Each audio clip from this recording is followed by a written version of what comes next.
set and forget, or shoot and forget. 35mm film, it doesn't have to be 35mm, it could be 120 as well, any film. But there's a beauty to shooting film that is definitely spoken about a lot, and it's the delay of gratification.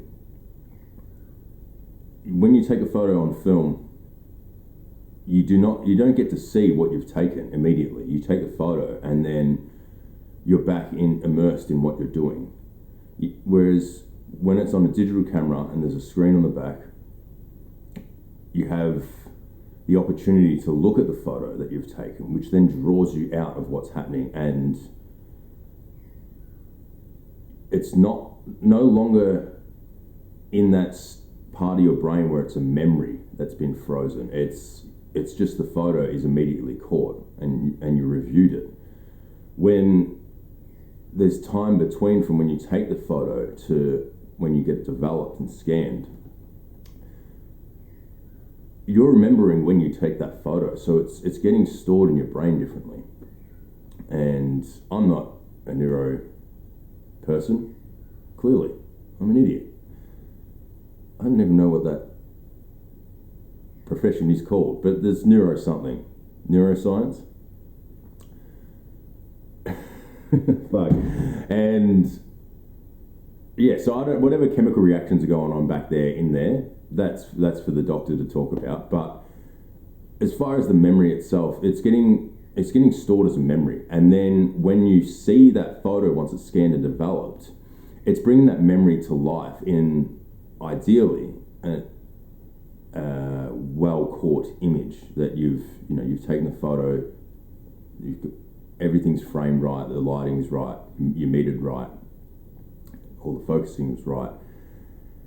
And it creates a bit of a piece of art around that memory that you had. Now, whether it's just for personal reasons or if it's for a project, it still has that same impact on you when you take the photo and there's that time spent between taking the photo and viewing the photo. You go on about your life and then you review the photo.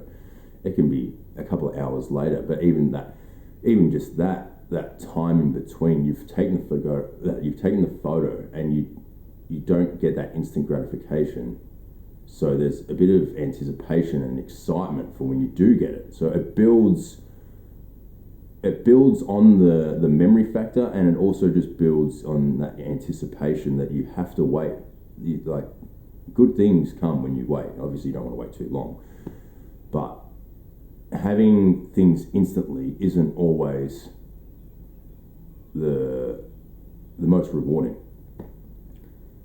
It's always better when you work for something and when there's time spent developing and growing in that time.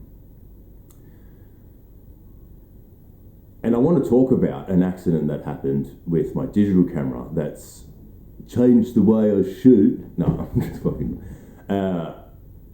But on my daughter's birthday, it was her first birthday? No, we went out and had a party at a local bowls club, which is had a good bar there, and ended up having a few drinks, and I had my camera there. When we were leaving, jumped in the car. I wasn't driving, I'm responsible. Jumped in the car with my mate, and I put my camera on the dash, and then he turned around the corner and it slid off, and the screen hit the center console of the car. I have bad luck with cameras in cars. Maybe I should actually just put them in a case or a bag, but anyway, the screen broke. And it's not like a cracked screen, it's just something inside just stopped the screen from working. So the last 2.5 years, or 2 years, sorry, I've been using my only digital camera without a screen. And it gives you the same effect as well that waiting for film has, because I don't get to see the photo straight away, and I have to trust my skills that I've set it up correctly. I use old lenses, so I don't have autofocus, and I don't on one of them, when use the aperture, it syncs up with the camera, but my 105 doesn't, so I never know if it's metered correctly. I just sort of go off what I know, and it's pretty close. But there's that magic that you get from film. I get from now shooting digital the last few years, because I'll take the photo, I'm like, well, I can't review it. It's a pain in the ass, because like obviously in a digital you want that convenience, you want nearly as much convenience as possible, but then I'm sort of getting that too much convenience becomes inconvenient. It takes away the art of something and the magic. And I love the camera before this moment, but I was thinking about replacing the screen. It was going to cost nearly as much as getting the camera, as what I bought the camera for, because I bought it secondhand. I got it cheap. I was kind of like, I'll just wait and buy another camera down the track. And I never end up buying another camera, because I'm actually just really enjoying the process of not seeing what I'm shooting.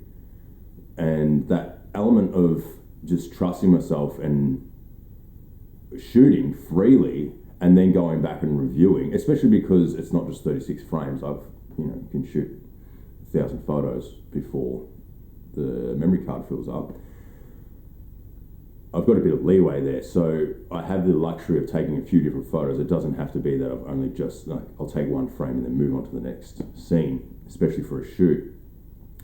Not that I spray and pray, but I have a bit of flexibility because I can take multiple photos. And yeah, it's just become a really nice way of working. There are times, obviously, where it is inconvenient, but overall, it's made it really fun. And I didn't expect that. I thought overall it'd be a pain in the ass and it'd just do my head in, and I wouldn't want to use it.